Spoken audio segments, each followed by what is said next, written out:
भगौड़ा इस समय कौन है पूरा देश जान रहा है। भगौड़ों के बारे में मत कहिए। देश का प्रधानमंत्री किस गुफा में छुपा हुआ है, पहले उसको निकाल के लाइए। पहले उसको निकाल के लाइए। प्रधानमंत्री किस गुफा में छुपे हुए हैं? के बारे में प्रधानमंत्री गुफा में छिपे हुए हैं। प्रधानमंत्री को निकाल के लाइए। प्रधानमंत्री को निकाल के लाइए। मुद्दों पर बात नहीं करेंगे। इस्तेमाल किया है।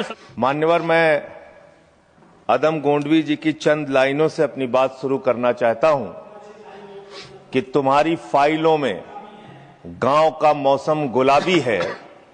तुम्हारी फाइलों में गांव का मौसम गुलाबी है, मगर ये आंकड़े झूठे हैं, ये दावा किताबी है।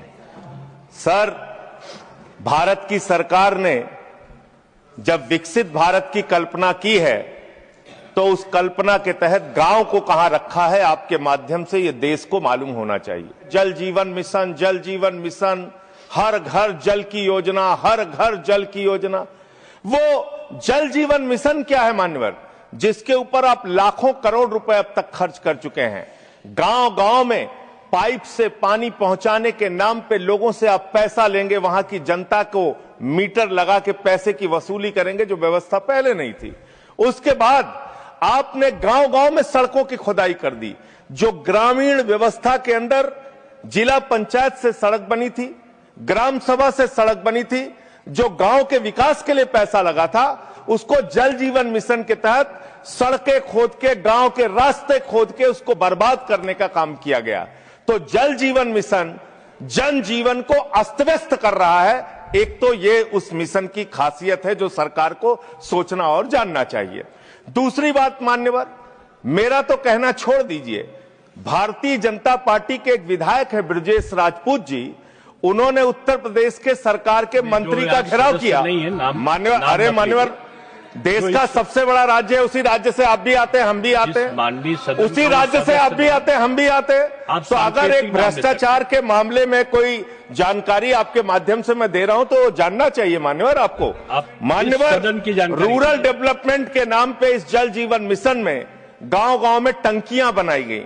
उन पानी की टंकियों की हालत जाकर देखिए।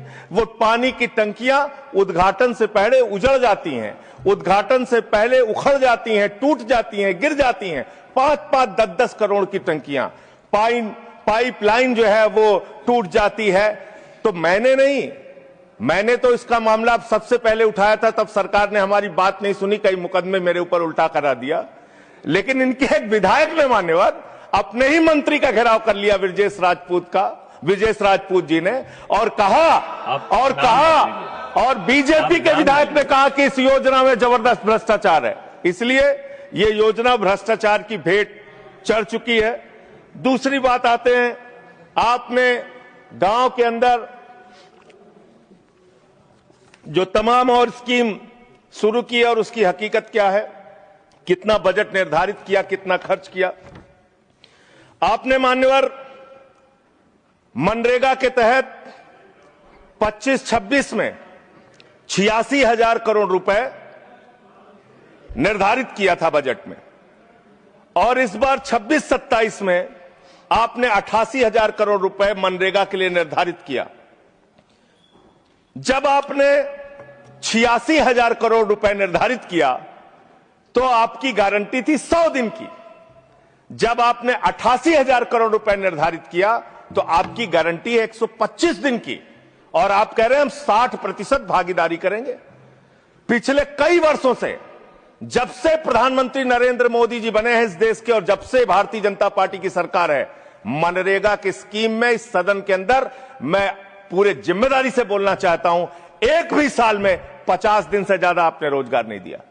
मनरेगा स्कीम को आपने मारने का काम किया, खत्म करने का काम किया, और उसके बाद आपने कह दिया 40% राज्य सरकारों की हिस्सेदारी होगी। जो राज्य सरकारें ज्यादातर घाटे में चल रही हैं, चलिए वो भी आपने कर दिया जो आपको करना था, आपने स्कीम पास कर दी जी राम जी की। लेकिन मुझे आप जरा कृपा करके बताइए, आपके हिस्से का 125 दिन के हिसाब से रुपया बैठता है मंत्री जी 2 लाख करोड़ रुपए। तो आपने तो निर्धारित ही 88,000 करोड़ रुपए किया है, तो आप इस स्कीम में क्या सोचते हैं, क्या आपकी योजना है और कितना आप बजट निर्धारित करना चाहते हैं। यानी कि आपकी मंशा ही साफ नहीं है कि आप मनरेगा स्कीम को गांव-गांव तक चला